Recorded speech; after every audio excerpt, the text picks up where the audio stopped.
नमस्कार दोस्तों, योगेश टेक्निकल में आपका फिर से बहुत बहुत स्वागत है। दोस्तों आज हम एक RX34 के उपकरण में रेफ्रिजरेंट को रिफिल कर रहे हैं, लेकिन इससे पहले आज हमने हमारे वैक्यूम को फिर से नया जीवन दान दिया है। दोस्तों आज हम बात करेंगे वैक्यूम पंप के बारे में। आप भी अगर प्रोफेशनल वैक्यूम पंप का इस्तेमाल करते हैं तो एक बात को समझ लीजिए। सबसे पहले आपको पता होना चाहिए कि आपका वैक्यूम पंप कितने टन तक के उपकरणों को आसानी से वैक्यूम कर सकता है, क्योंकि अगर हम ऐसे बड़े उपकरणों पर हमारे वैक्यूम पंप का उपयोग करेंगे बिना सोचे समझे तो उसकी लाइफ कम हो जाती है।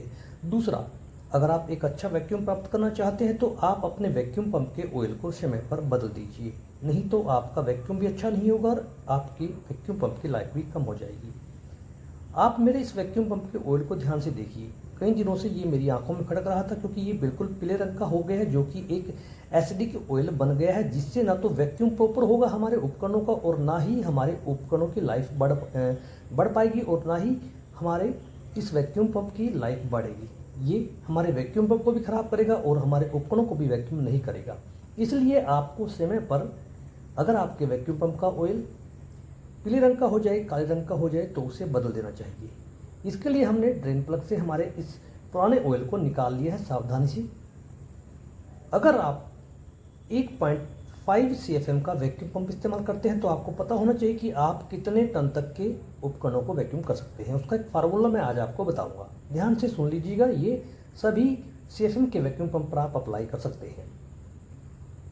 हमने हमारे इस पुराने ऑयल को ड्रेन कर दिया है। आप देख सकते हैं लास्ट में कुछ ब्लैकनेस वाला ऑयल भी आप अगर ध्यान से देखेंगे तो आपको दिख जाएगा। समय पर आप अपने वैक्यूम पंप के ऑयल को बदल दीजिए, क्योंकि वैक्यूम पंप का ऑयल ही अपने अंदर हमारे उपकरणों से निकली हुई नमी, वाष्प, धूल मिट्टी को अपने अंदर सोख लेता है और धीरे धीरे अगर हम इसे समय पर नहीं बदलेंगे तो हमारी वैक्यूम पंप को ये खराब कर देना शुरू कर देता है। तो दोस्तों इसके लिए आप POE ऑयल का इस्तेमाल कर सकते हैं, नहीं तो एक स्पेशल वैक्यूम पंप ऑयल भी आता है, उसे भी आप बाजार से लाकर इसमें डाल सकते हैं। इसको डालने के लिए हमने नीचे ड्रेन प्लग को बंद कर दिया है और ऊपर से इसमें जहाँ से हमारा ऑयल आता है वहाँ से हमने इस ऑयल को डाल दिया है। हमारे साइड ग्लास पर मिनिमम और मैक्सिमम का साइन बना हुआ है, इसलिए मैक्सिमम से ज़्यादा ऑयल मत डालिएगा।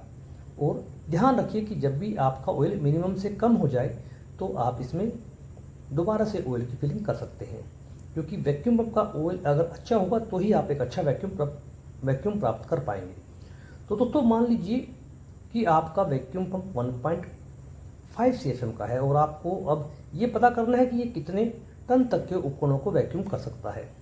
उसके लिए सीधा सा एक फार्मूला है, लेकिन उससे पहले आप ये जान लीजिए, आप अगर अच्छा वैक्यूम प्राप्त करना चाहते हैं तो आप डबल स्टेज का ही वैक्यूम पंप इस्तेमाल कीजिए। उससे आपके वैक्यूम पंप की कैपेसिटी दुगनी हो जाती है और एक अच्छा वैक्यूम प्राप्त होता है। आप 500 माइक्रोन से नीचे भी वैक्यूम प्राप्त कर सकते हैं उस वैक्यूम पंप से। और अगर उसमें गैस ब्लास्ट वाला स्विच का ऑप्शन हो तो सोने पे सुहागा हो जाता है। इससे एक अच्छा वैक्यूम प्राप्त होने के चांस बढ़ जाते हैं और आपके वैक्यूम पंप की लाइफ भी कई गुना बढ़ जाती है। तो जब भी आपको यह जानना हो दोस्तों कि आपका वैक्यूम पंप कितने टन तक के उपकरणों को वैक्यूम कर सकता है, तो उसका सीधा सा फार्मूला है। आप मान लीजिए मेरा ये वैक्यूम पंप 1.5 CFM का है, तो अगर मैं इस CFM को 7 से गुना कर दूंगा तो ये आपका जो फिगर आएगा वो 10 पॉइंट कुछ फिगर आएगा, यानी कि हमारा ये 1.5 CFM का वैक्यूम 10 टन तक के उपकरणों को आसानी से वैक्यूम कर सकता है। यानी कि इसकी जो पावर है, इसकी जो कैपेसिटी है, वो 10 टन तक की किसी भी मशीन को वैक्यूम करने की क्षमता ये वैक्यूम पंप रखता है। आपका वैक्यूम पंप जितनी कैपेसिटी का हो, जितने CFM का हो, आप उसे 7 से मल्टीप्लाई कर दीजिए तो आपको उसकी पावर का